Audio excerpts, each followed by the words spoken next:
Hi, and welcome to this episode of Brainy Moms. I'm Dr. Amy Moore, here with my lovely co-host, Teri Miller, coming to you today from an unseasonably warm Colorado Springs, Colorado. We are talking to Teri's sister-in-law, Ashley Logsdon, today. So, Teri, I'm going to let you tell us about her. All right. Well, I'm so excited to have you with us, Ashley. And listeners, we have brought Ashley in to talk to us about unschooling. And this episode will be aired in January when we're going to be talking about school choice, National School Choice Month, and the opportunity for people to really look at different educational aspects and different things we can do with our kids. And so this is one of those that not many people know about. It's not just a homeschooling perspective, but even a little bit different. And so, Ashley, I'm so excited to dig into this. You are an expert in this field with lots of experience. But before we get into that, tell us a little bit about your story, your personal experience, and how you got into this as something you're passionate about. All right. Well, thank you very much. I am honored to be on. Actually, my first and foremost focus with kids was not my own kids, but my nieces and nephews that Teri had. I remember my first obsession with this baby that I cared so much about was when I was 14 years old, and I had pictures of my nephew Caleb up on the walls and up on in my locker because I was so excited about these little children that I could be involved in their lives in. So my personal history is, yes, when it comes to kids, I have always loved children. And so I was a babysitter and a nanny. I was a preschool teacher. I was a camp counselor. I knew everything about parenting, right? So I had this idea that I was going to come into parenting and know it all. And obviously, as both of you laugh, you know, that's not the truth. There is so much more about being a parent. And it's scary when all of a sudden now, okay, it's not just be the entertainment for our kids. It's not just even finding the fun education, but as a parent, I now need to just figure out my discipline, figure out what school options there are, what health options there are, and everything else. So there's that aspect of me always loving kids. And then there also is the aspect of my background for education. Personally, was I did public school, private school, homeschool, group classes. I've run the gamut. So my own upbringing was a variety of every variation of schooling options that they had. And my mom did definitely incorporated some unschooling at certain times of our learning, not knowing what it was. So I came with a lot of history for what to do and where to go and kind of ideas for what to do. And so when my husband and I started having our own children, and him coming from a super traditional home, public school all the way, government jobs for parents, very opposite of me, we had to look for what was a good fit for our family. And as we started to look and explore and uncover where we want to go, what type of family we want to create, in my blogging and writing, as I was doing just kind of as a new mama, just figuring these things out, I started blogging and writing under the name of Mama Says Namaste. And in that process of me blogging and doing this, I was sharing these insights that I was learning about parenting, about what choices I was making and how I was making them, not as this is the only way, but just me being honest and real about my personal journey. And others were getting inspired along the way, or asking for questions, asking for help. And so it developed into a business now where I am a relationships coach and I work with families to create the home environment and beyond that they thrive in. So it looks different for everyone. And it is not, and this is in explaining the gamut of these, you know, I've met a variety of children. I've experienced a variety of education. And I cannot, in all of that, tell you the perfect model of a child or the perfect model of an education, because it's not about that. It's so individualized. And so that's been my biggest heart with Mama Says Namaste. My tagline is the uniqueness in each of us strengthens all of us. And so the whole focus of what I have done in my business and in my home is create my business as my own personal accountability to continue to step into being the best parent I can be with what I know at the time, and encouraging others to do the same. I love that line. I do too. Say it again. I want to be the best. This is the best advice I give new parents: is do the best you can, be the best parent you can at the time with what you know, and be willing to course correct as you grow and gain new insights. Wonderful. And so that's really my big goal, is to give some support and encouragement to parents to with all of these options, and explore and share these options, and then say, okay, but does this work for you, for your family? Does this resonate for you? And is this going to really be a good fit? And so, yeah, a lot has come from that. And yeah, the quick Cliff's Notes version is, because of this, our own adventures have resulted in us having a very individualized approach of knowing our family, knowing what things we're really passionate about. And that set us on a trajectory of unschooling our children and hitting the road to RV the States full time 5 years ago. And we've still been on that adventure. So I have a lot of unschooling stories about our specific adventure and what all we've done, and kind of how that's inspired others to do their own variations along the way. Mm-hmm. So, all right, RVing, I want to just reiterate that if listeners didn't hear, RVing the state. So literally living full time in a home, under 250 square foot of space with 5 people and a multitude of animals. And yes, full time. Yeah. And that was, how many years have you been at that? So we started in October of 2016. So when our children had just turned 4, 6, and 9. And then we have done it, and we hit all of the lower 48 states in our first 2 years, and then kind of slowed our pace. And we've still done it. And we actually right now are we bought a house in Venice last year, in Venice, Florida. And we are stationary for 5 months right now, which is the longest time that we have lived in a house or been stationary in 5 years. Wow. We are hitting the road again after that, but that's the big question. And that's actually a beautiful aspect of something that I think is so important for all of us as parents to recognize, especially as we're looking at, what you guys are doing right now with exploring our options for education, is that life has seasons. And so recognizing that what works right now, it may shift. Obviously, things like that work. What worked pre-2020 may have shifted a little bit for what works after 2020.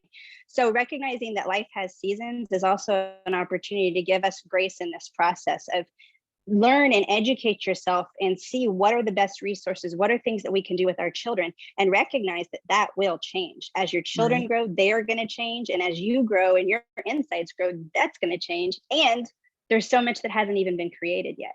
So we have a lot of opportunities still out there. Yeah. So unschooling was obviously a great fit for where you were. So Amy.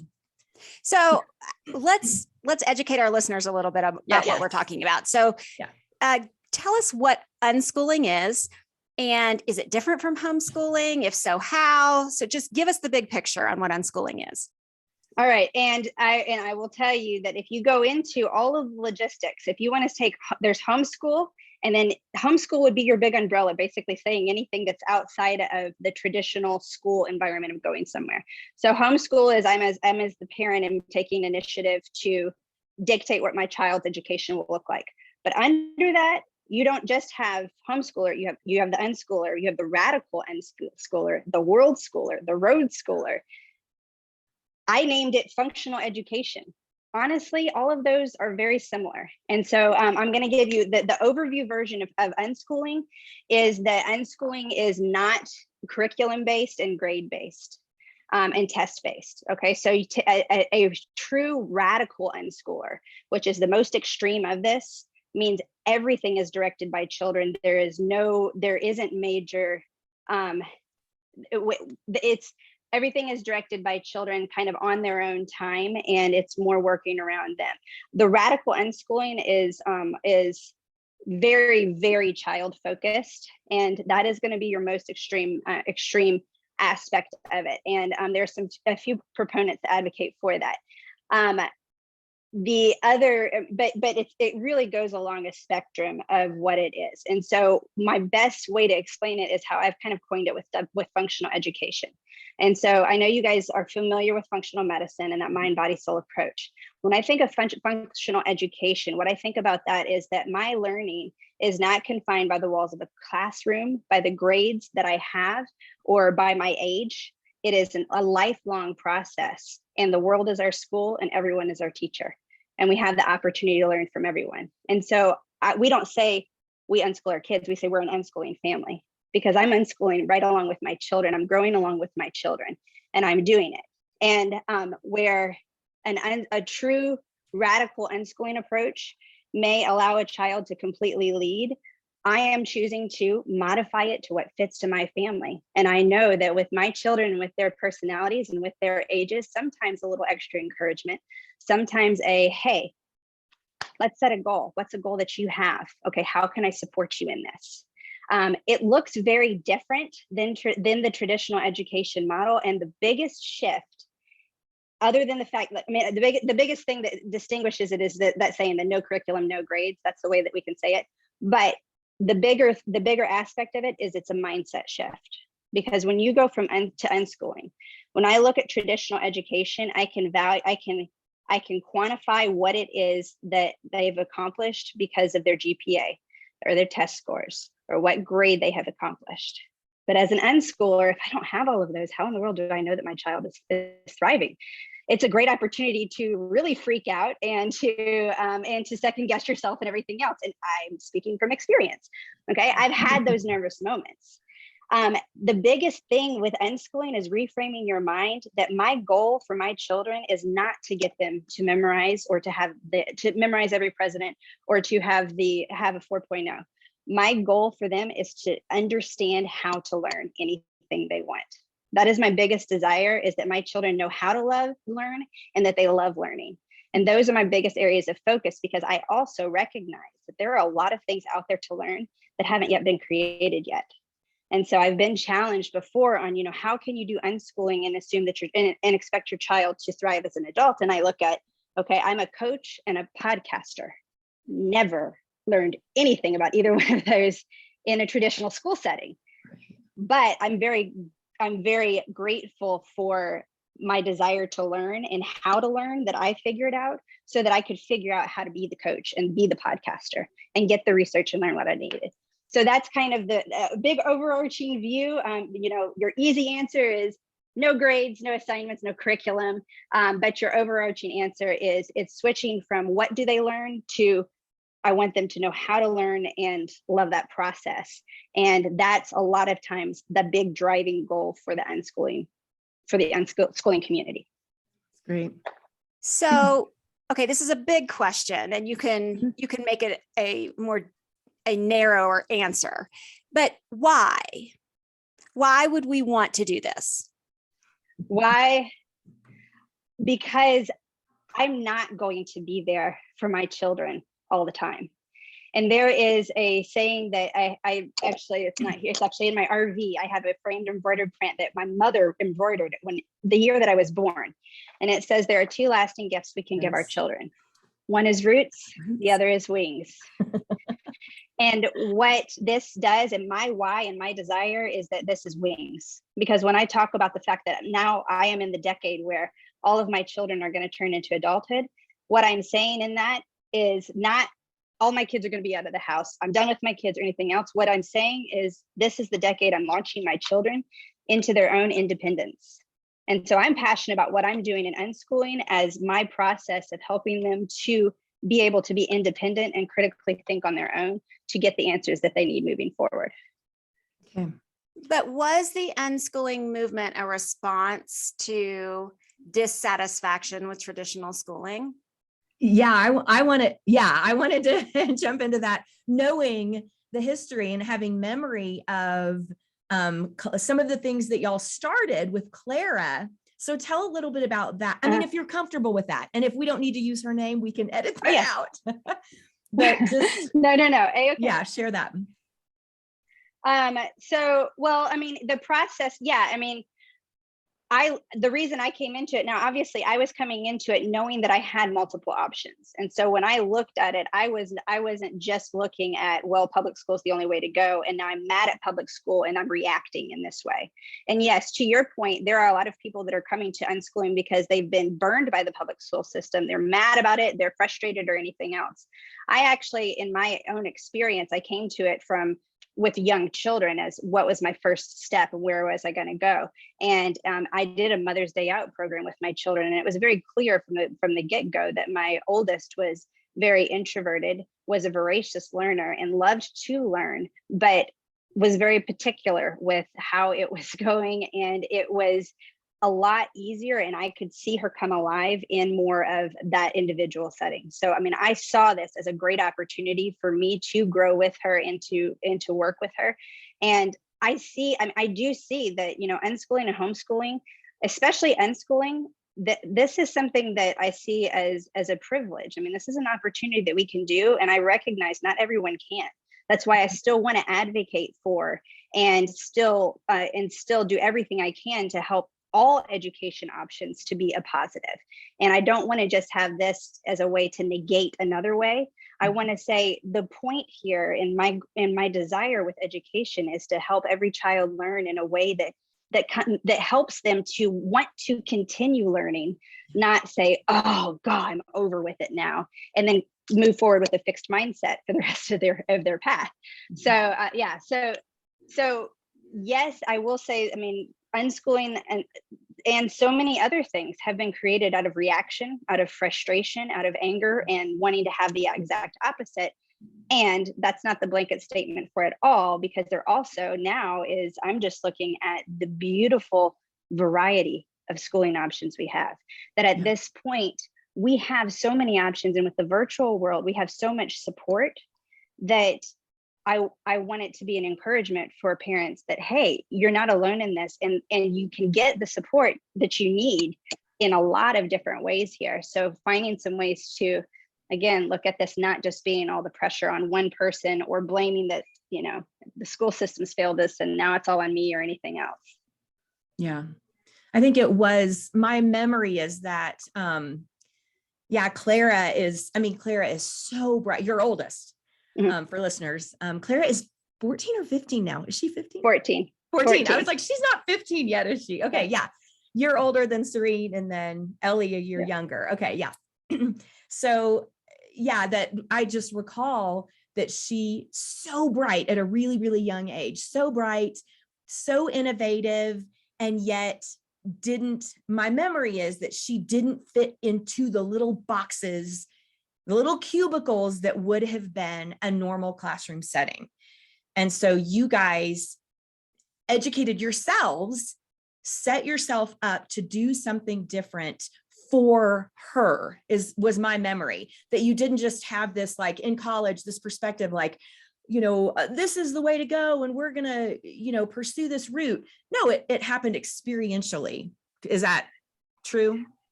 Some of my model, I will say that I never fully went into parenting expecting that my kids were going to go to public school, because I kind of figured I would be non-traditional in this. Right. And honestly, my biggest hesitation with putting her into a school system was more my desire. I had created a whole life of location independence, and I was more averted to being tied down than it was anything else. I think if I was really adamant and passionate and believed in the educational choice of going with a more traditional route, and I had pushed that from the beginning with Clara, she probably would have had a different interaction from the get-go with it, because I would have been more involved with the different things. But to your point, I was very sensitive to, what do I want for my specific child? I mean, I had the privilege of being picky. I had the privilege of being able to choose what really fits my child.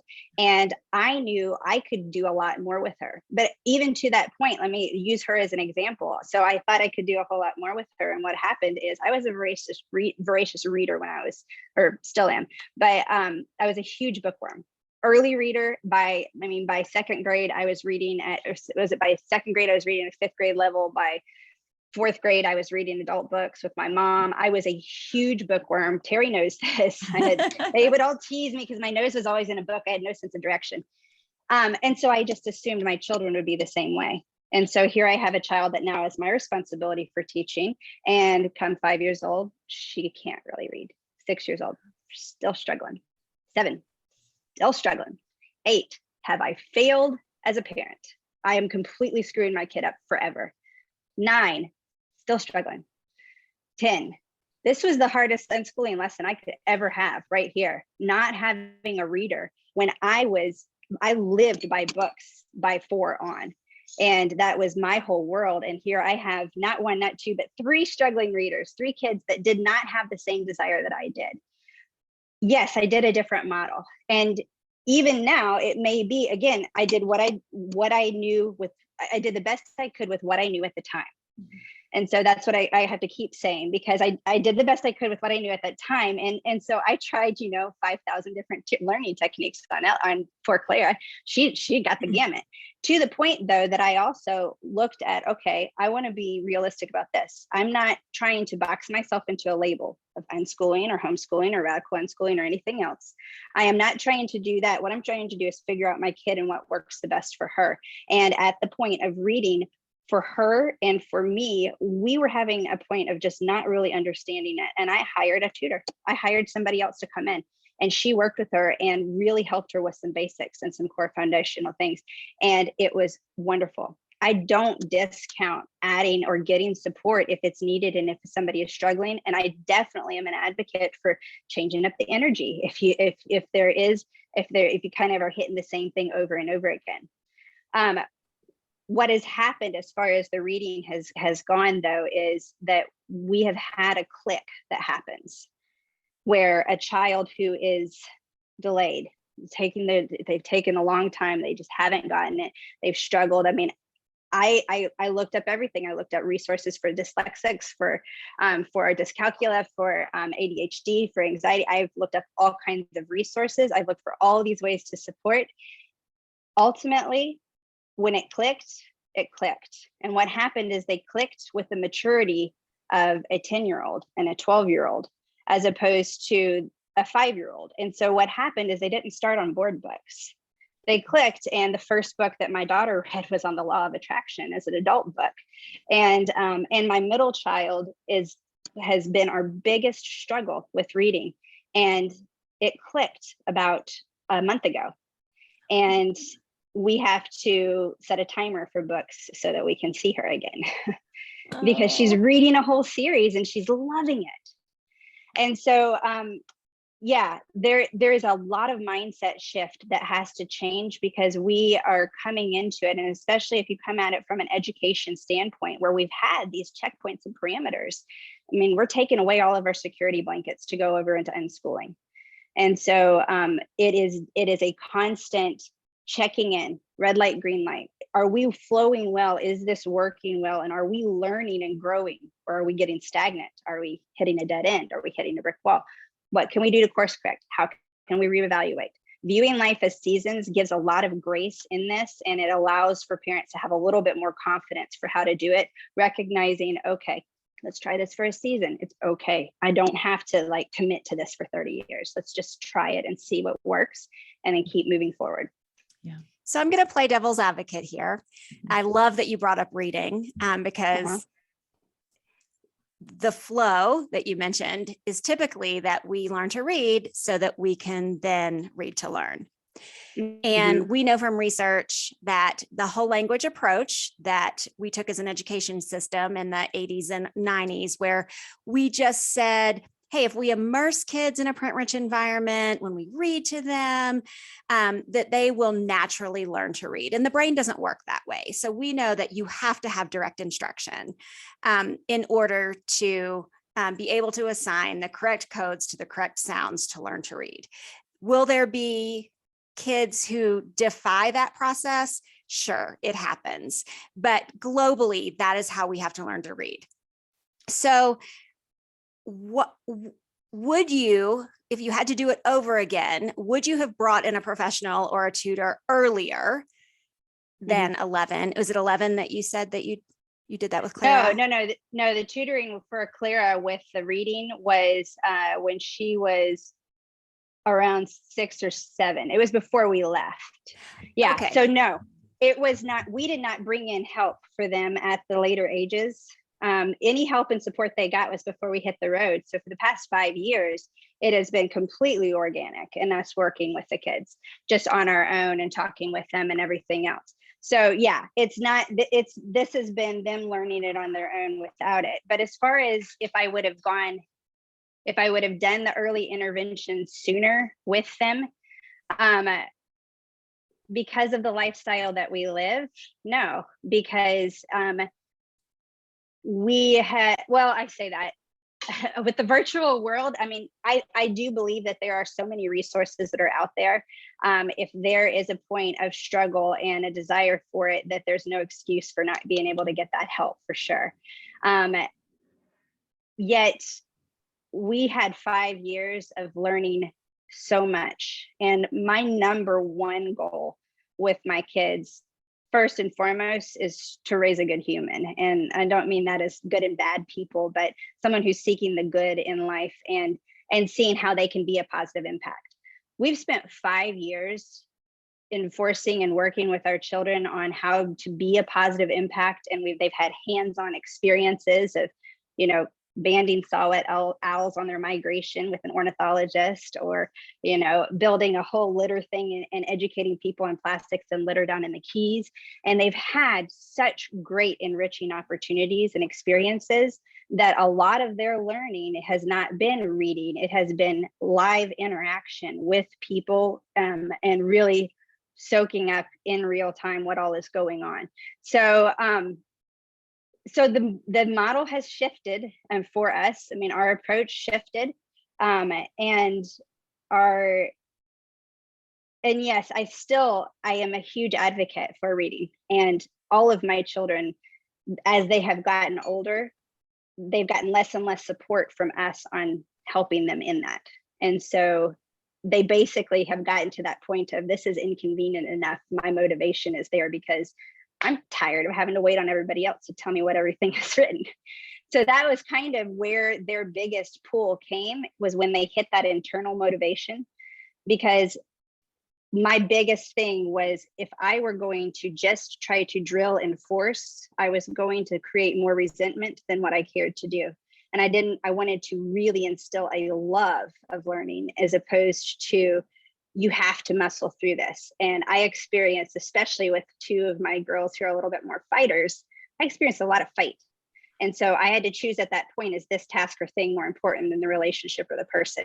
And I chose to take a break from reading and enforce the relationship, and then come back to it with a different perspective and a different approach.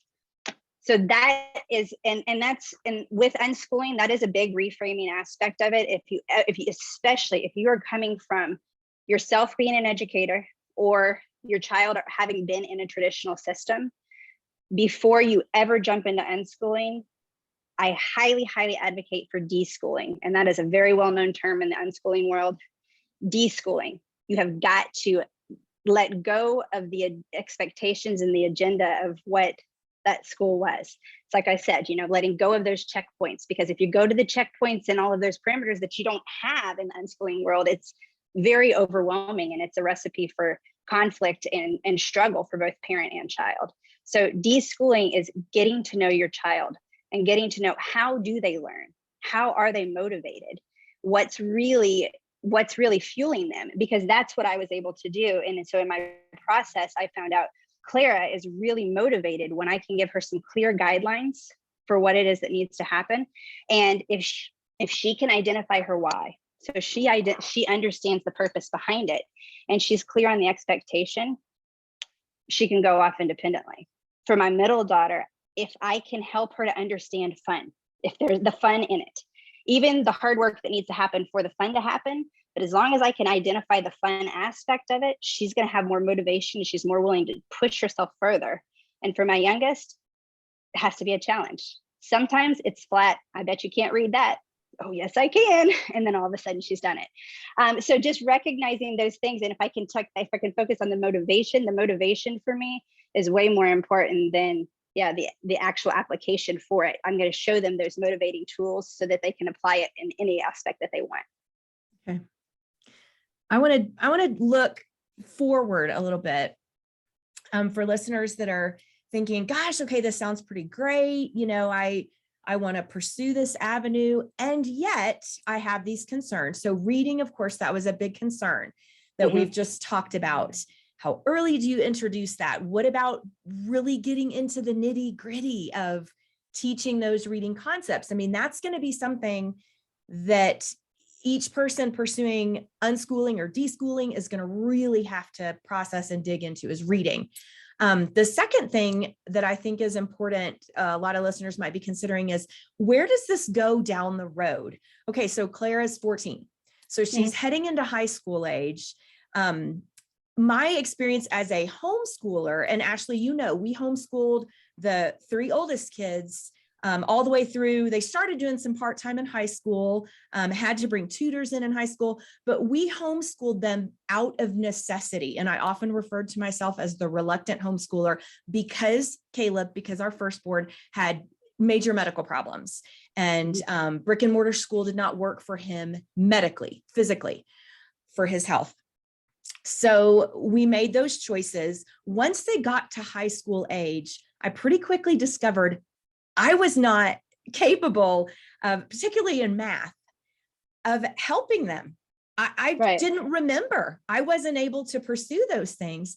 And so all 3 of my older kids, my first 3 kids, hate math. They talk about math as stupid. They didn't get it. They didn't do well in math because I wasn't skilled enough to help them. Even then, when I did begin to put them, I got them a tutor. I began to, they were able to take some part-time classes at the high school to give them some of that foundation that I had not been able to give them. In a sense, I have this feeling like it was too late. And so what about things, where do you go with that? Things that there are concerns, a parent might say, well, what if I miss it? What if I miss some foundational things? And then they're in high school or they want to pursue something in college and it's too late. What do you think? I am a big advocate of not living by looking in the past and regrets.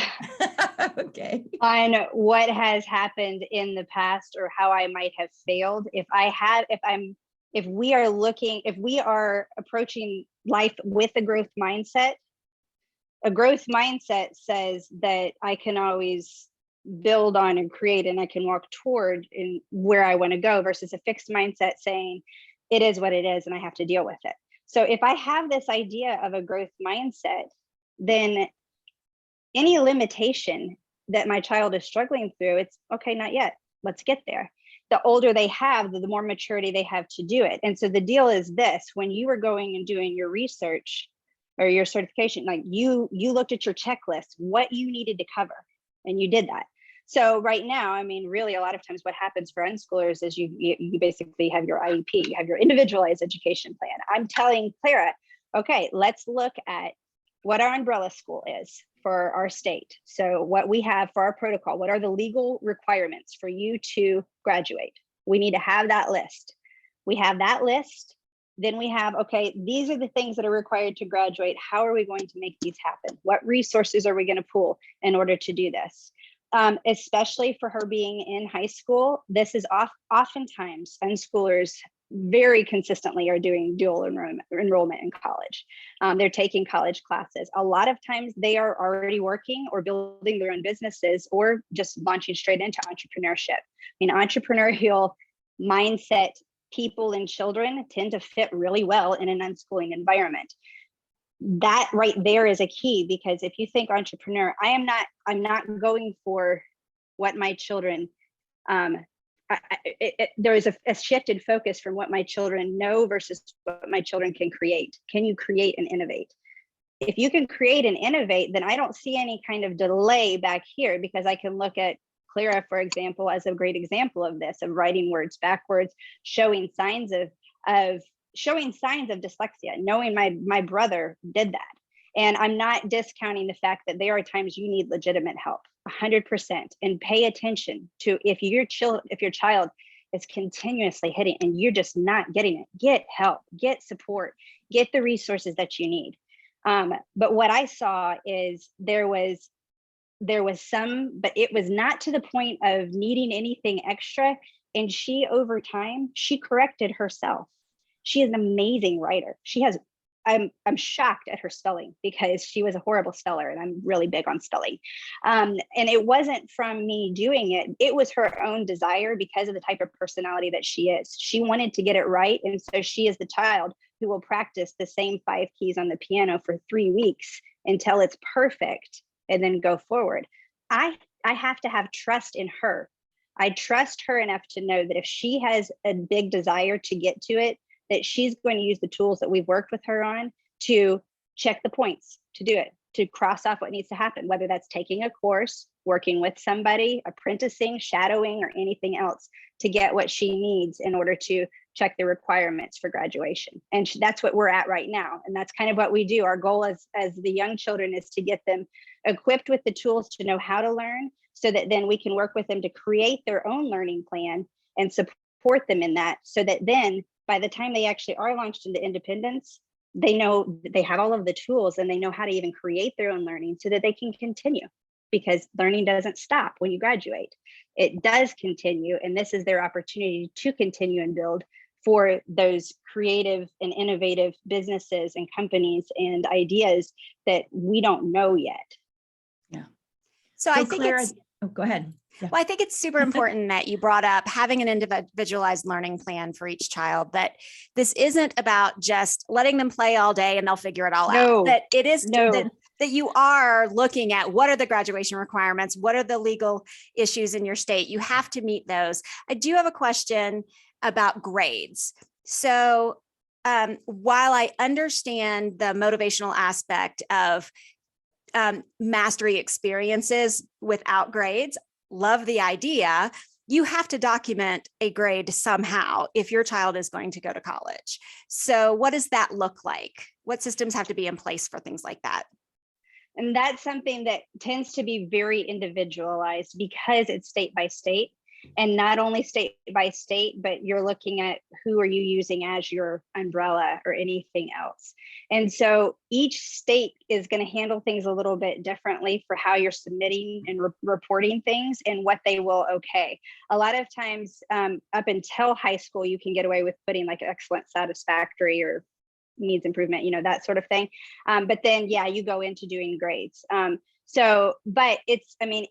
it can be a bit arbitrary. I mean, obviously grading in general, we kind of are doing that anyway. And so for me, I mean, it's me going through, and I think when I'm writing out my report, because I personally am working with, in Tennessee, I'm working with the Farm School, which is an organization in Tennessee, and they are huge advocates for unschooling. And so I'm reporting, and they can help, because again, teaming up with an organization that is an umbrella school for unschooling, anything like that, that's your best bet, because they're going to help you to legally determine, okay, what do I need to do to cover my bases to do this? Because yeah, we've got to do that. And I just want to say, to your point about, just letting them play all day. That is this misconception that unschooling is giving up, like, oh, I don't have to do it. I'm not teaching, and you just let your kid do their own thing. And it's funny, because like my podcast episode for next week is going to be kind of a PSA about, have you forgotten you're a parent? Like, just because you're sending your kid to school doesn't mean you give up on parenting. Because I read an article that was these teachers basically begging parents to just teach them like life skills, teach them how to be a kind human being. We'll teach them math if you can teach them those. So first off, you're still stepping up as a parent. You still are required to be there and be responsible. And yes, you are stepping up for their education. That means you are being attentive and aware. That means that you are taking every opportunity as it comes. I mean, we happen to be very opportunistic, and our lifestyle supports that. So that means if in the middle of the day, Clara goes and finds a bird and rescues a bird, we go down a whole path of research, and we're doing bird recovery and research, and we're learning all about anatomy and all about animals and everything else. And we take that moment and we jump on it. That also means, course correction constantly, what's working, what's not. And it's up to us to expose our kids to what they don't know. They don't know what they don't know. So I can't get mad at my child for not pursuing further education in reading if they don't recognize there's any books outside of what I have in my house. And so it is a responsibility as a parent to step up and say, I'm willing to do this. And your best way to do it is, if you want your easiest hack, be willing to do it with them. Learn alongside them and step in as an unschooler with your child and continue to learn and grow, so that you're not just, again, telling them you need to know this. You are modeling how to learn and a love of learning. And that's the best inspiration you can give your children, is that they're seeing you do it. Yeah. I want to just give a snapshot for listeners of Clara. And, obviously I'm looking at what I've seen in Clara objectively. So, I may get some details wrong, Ashley, but that what I've seen through this process. So Clara's 14, she is turning into a very thoughtful, she's cautious, introspective young woman. And she has developed this mind for science. And I don't know where that's going to go, but what I see is she has really, really dug into information about snakes, birds, animals, wild animals, animal rescue, like you talked about. And it's been based on, from what I can see, these incredible life experiences where, so much of what I see she has gleaned has been hands-on life experience, that then she goes to do the research. She digs in further, so that I could see her going down this very, very scientific path, biology. I don't know where it will turn out, but I want the listeners to hear that Clara is not, as a young woman, as a teenager, and I'm saying young woman, only 14, that's a child, but she is very mature. There's a very young woman quality about Clara, and that she is not flighty and play all day. No. She Those is would be my other much, two. well, okay. Well, they're younger, but she is very much, it seems like a student of life, and she is digging and learning and growing all the time. So I think that's a good thing for parents who are considering this, to see that like Amy said, this isn't saying your kid's going to play all day, and by the time they're a teenager, they're going to want to be on their phone all day and be in social media. If they're on their phone all day, I don't care if they're in public school, homeschool, unschool, that's a problem, so. And anyway. Clara on the flip side, she has a phone. The reason we got her a phone, honestly, was for Duolingo. This child, I did not even ask her to do Duolingo. She wanted to learn Spanish. Now she's learning Latin, and she is on day 600 something of every day. She's over 2 years of consistently doing Duolingo every single day. Now, her phone, other than that, only gets spam calls. She doesn't know where it is half the time. She's using it for research for Duolingo, and that's about it. So, and the irony is, her books, her Christmas request last year was a $50 textbook on zoology. This year, she's got an encyclopedia underneath the tree, and and she's got night scopes and game cameras and all these different things. But the thing is, this really is such a great fit for her, though, because it also has really supported her entrepreneurial endeavors. She has come from an entrepreneurial family since age 4 was when she first started her entrepreneurial business. We are in the midst of her next entrepreneurial business. And this is, again, at this point, she already has got quite a nest egg from what she has been able to do as she has incorporated business as her learning, and done all of these different business models. And so right now she is working with, she works with snakes, and she's doing snake breeding. This girl you want to know what her specialty is? Her sweet spot's genetics, Teri. She loves all things genetics, and she got so into it with breeding and everything else. She's gone way down the paths of understanding genetics and breeding when it comes to fish and reptiles and birds. Those are her biggies. Reptiles and birds as her main focus. But so she's seeing all these different things, but like she's looking at now, we've worked on financial literacy and working on that with our children and understanding that. And so now she's looking at it and she's saying, okay, my passion is snakes. I know how I can make an income to feed my hobby by breeding the snakes, and what I know I can make with the snakes and everything else. And she's learning a ton with that. She's also looking at things like real estate investing and what she wants to do to simply have residual income coming in to pay for her playing and doing whatever she wants. And she's doing a lot of looking outside of the box at these other entrepreneurial things, and not just even looking at, okay, I love snakes, so I have to follow this model to get there. No, okay, I'm going to leave this wide open, and I can even look at other ways of generating income. So it's really, it's been very fun to go into this with our girls and to see how each one approaches it very differently. And it is a different model. And we have seen for Clara, pretty hands-off, works pretty well. And now I'm zoning back in and I'm coming in very hands-on, hiring her to work for me as a virtual assistant. She's getting and I'm getting whole new insights on what things I've missed. Okay, what do we need to do on, working on email etiquette, communicating what it is you're doing, understanding if you don't understand what's asked of you and how to convey that to somebody else. I mean, these are life skills that are going to get her way far beyond this for people that she's going to be working and interacting with beyond. Yeah. So I'm going to share something personal, which I don't usually do, but we have talked about my son, Evan, who is my youngest. So Evan is almost 17. At the end of 8th grade, he thought he knew what he wanted to do with the rest of his life. And so he wanted to get a PhD in neuroscience. And so he said, I want to do dual enrollment, high school, college, starting in 9th grade. And he tested into college level English and math and was able to do that in a program that Teri's son is in as well. And so he spent 2 years dually enrolled and then decided, wait a minute, I don't want to be a neuroscientist, but I don't know what I want to do with the rest of my life. And so he's spent the last couple of semesters just really struggling. He's still enrolled, still taking those classes, hating every minute of it. And so we made the decision to take an unschooling approach for the last couple of semesters, using our state standards for graduation, but letting him decide how he would meet those. What we know about Evan, even though he doesn't know what he wants to do with the rest of his life, we know that he has to touch things to learn. And so we said, how can you meet these requirements, knowing how you love to learn? And so he plays the flute and piccolo in the city's youth symphony. He's a competitive rock climber.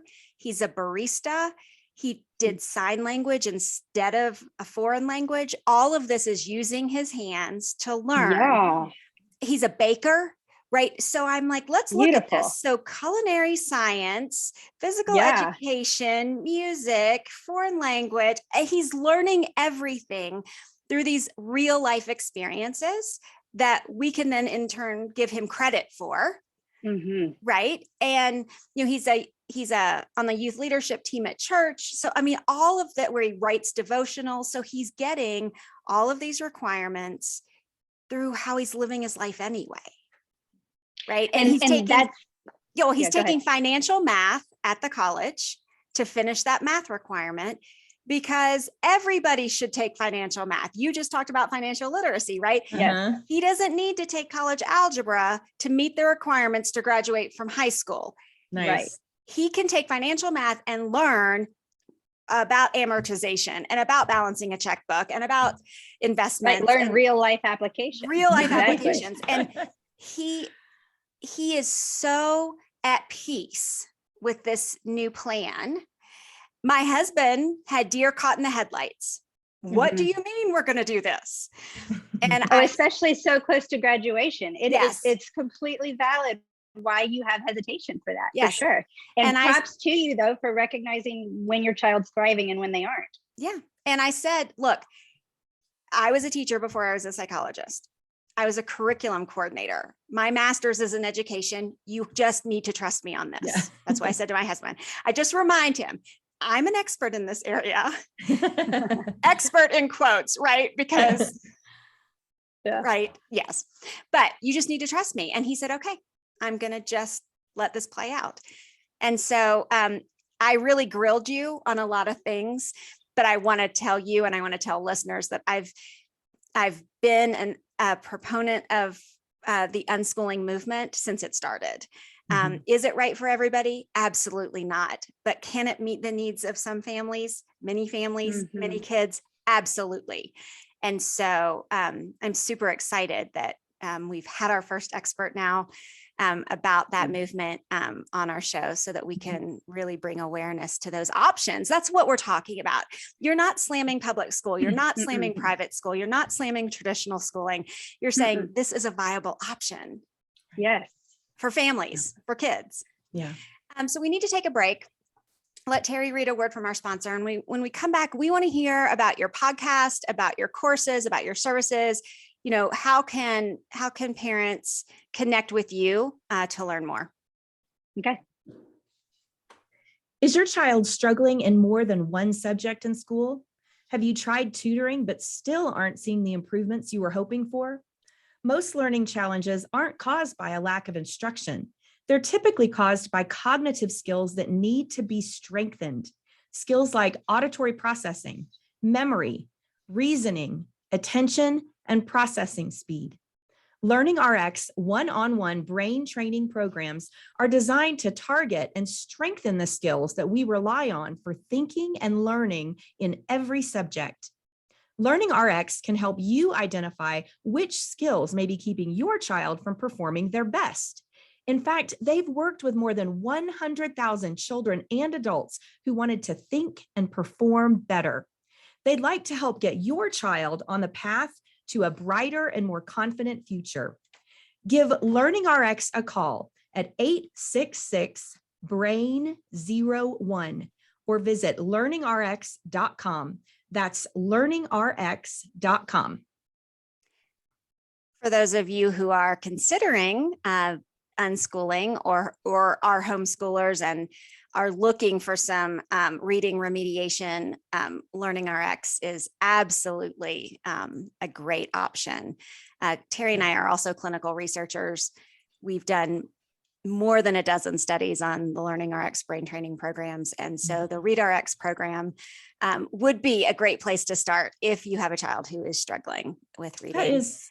That's such a great point. Yeah. Like you said, Ashley, like you said, bringing in a specialist, whether it's homeschooling or whatever. I'm gonna hop over to Learning RX myself after this. Actually, I have heard about it and I haven't explored it more. And I want to say I am all for jumping into that and looking for what resources there are to help and support. So that sounds like a great program for being able to move forward. And it's actually available virtually as well. So our latest published research study was comparing the results from remote Learning RX delivery to in-person delivery, and there were no statistically significant differences. And so Learning RX is available anywhere in the world through Zoom. So if you don't live near a center, it's a fantastic option. Yeah, super exciting. And they have a math program too. That's what I wished.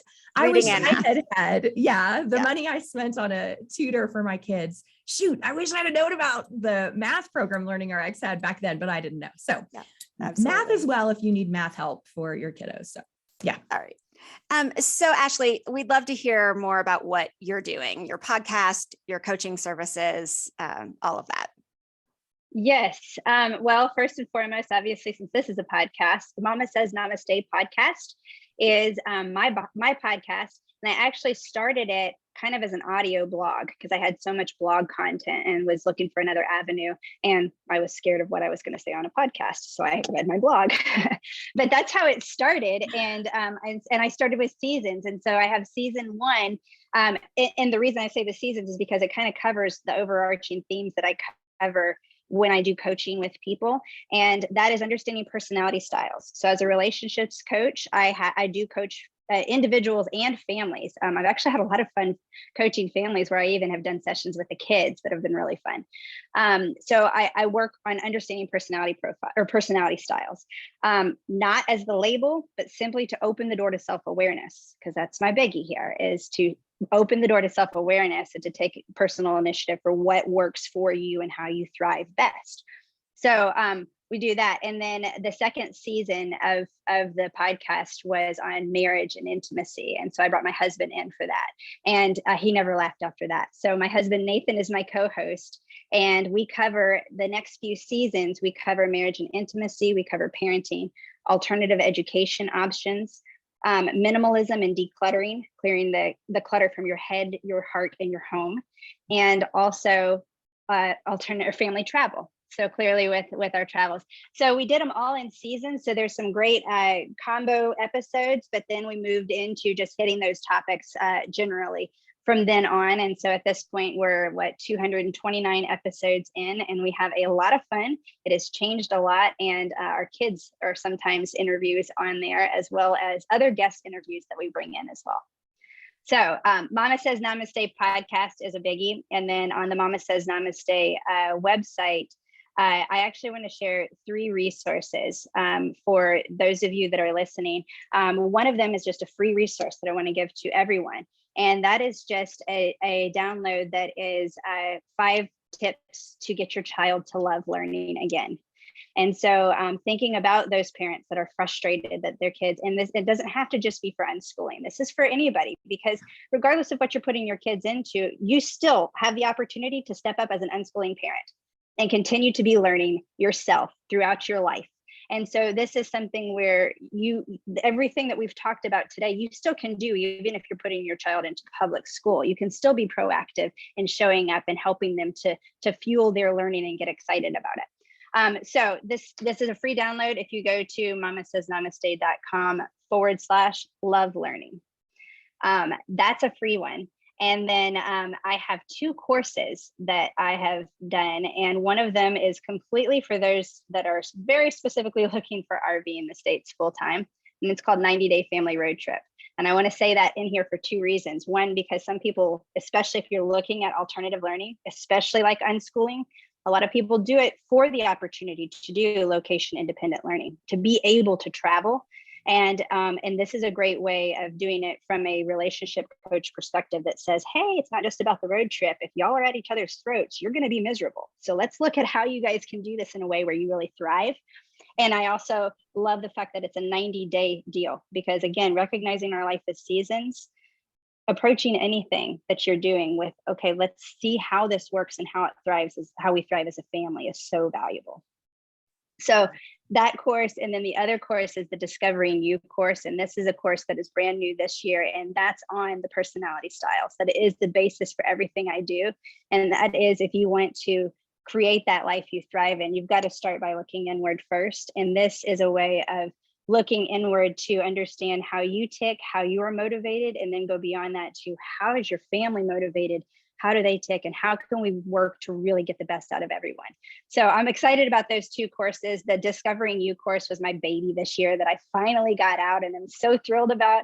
And so I'm definitely singing that one from the rooftops and letting people know, because it's a culmination of all of my coaching I've been doing with families. That is a great resource that you can sit down with your whole family and go through to learn about how people process that maybe think a little different or react in a different way, and how we can see how the uniqueness in each of us strengthens all of us. Yeah. I want to throw something out before we're done. I know we have gone so long because it's just been such a great topic. I just want to throw out the idea, and Ashley, you can talk about this. Amy, give voice to whatever you think. But I'm sitting here thinking about my own family, and listeners, you know that I have 9 kids. They are all very, very different. I did something specific with the first 3 based on necessity. Like I said, medical necessity of my oldest child. And that just simply shaped, it was necessary. It shaped what we did as a family. And then other kiddos came along, and they are very, very different. My son Canyon, you've heard me talk about on this podcast, that he is very, very academic. He is in that early colleges program here in Colorado. And so, shoot, what's the word? Concurrent enrollment yeah. So he is getting college credit. So at the end of his sophomore year in high school, he's actually going to be a sophomore in college, which is very exciting for him. And then you've heard me talk about Ian, who's my socialite. He is in high school, not for the academics. He's in it for all the programs he participates in, all the clubs and the running and the madrigal singing and all that. And he loves it. But we have to be okay with him not being as academic. And then I've got Serene and Nakota, and I'm sitting here thinking, listening to this, Nakota is very academic. He's a self-starter. Right now, they are currently homeschooling. And what I'm seeing in Serene is she is not doing well with homeschooling. It's not that she's not incredibly bright, but that model does not seem to fit her. And I am thinking, what if we could do the unschooling approach with Serene, let Nakota pursue his academic bent, and then our youngest, Jadaria, she is a 100% in a classroom kind of girl. She has to have that constant accountability with a teacher that in our lifestyle, I am not able to provide. And it did not work well for us relationally. It works better for us relationally for her to be in a classroom. So I just want listeners to think about that. Maybe you don't have to be an unschooling family. Maybe you could have an unschooling child. Maybe you could have one kid in public school, one kid in private school, one kid unschooling, one kid homeschooling. I know it sounds a little crazy and all over the place, but it could be possible. What do you think? I think it's very greatly possible. And not only do I affirm that and think that's great, because what you're doing right there is you're looking at each one of your children as an individual person. Well, that's what we want to do. Oftentimes that's our frustration with the school systems, right? Is that you're lumping my child in with a group and he's getting left behind or she's getting left behind or bored or anything else. And so, yes, if we're bringing it into our home, we get to see our children individually, and we cannot assume that, one size fits all, for sure. I absolutely love that. And another thing is, don't hesitate to collaborate with others. I have a friend in New York who decided to go the unschooling route after having conversations and everything. She wanted to do it. She also is a working mama. She's super busy with things she has, and she wasn't 100% confident, and neither was her sister. So they collaborated and they they alternate unschooling days and dropping kids off and letting them have unschooling opportunities where one parent is a little bit more involved and able to be there to create a science experiment or something. And other times they get a break. So also thinking about the fact of that, I mean, when we look at unschooling and homeschooling and all these other alternatives, sometimes we think, oh my gosh, I just can't be that hands-on with my child. Okay, who can be? Because I want to have other people speak into my children's life other than just me anyway. And so this is an opportunity. And with things like Learning RX, with things like OutSchool, Varsity Tutors, Masterclass, there are so many online courses you can plug in and your kids can learn from anywhere and learn anything that they want.